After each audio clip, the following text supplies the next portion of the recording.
1945 সালের আগস্ট মাস। দ্বিতীয় বিশ্বযুদ্ধ তখন প্রায় শেষের দিকে, কিন্তু জাপান আত্মসমর্পণ করতে রাজি নয়। আমেরিকান সেনাবাহিনীর হিসাব অনুযায়ী জাপান আক্রমণ করলে কয়েক লক্ষ আমেরিকান সৈন্য আর লক্ষ লক্ষ জাপানি নাগরিকের মৃত্যু হতে পারে। এই পরিস্থিতিতে প্রেসিডেন্ট টরুম্যান একটি কঠিন সিদ্ধান্ত নিলেন, পারমাণবিক বোমার ব্যবহার। তবে অনেকে মনে করেন এর অল্টারনেটিভ ছিল, কারণ এর পরে যা যা ডিটেলস আসবে তুমি দেখলে বুঝতে পারবে এটা শুধু একটা কঠিন সিদ্ধান্ত ছিল না।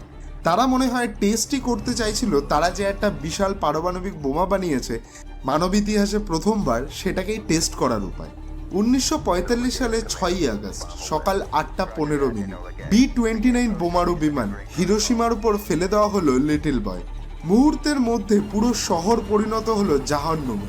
সূর্যের মতো উত্তপ্ত অগ্নিগোলা আর প্রচণ্ড শকওয়ে 20 মাইল দূর পর্যন্ত মানুষের শরীর পুড়ে যাচ্ছিল। 3,40,000 মানুষের শহরে সেদিন মারা গিয়েছিলেন 70,000 থেকে 1,40,000 মানুষ। কিন্তু এখানেই শেষ নয়।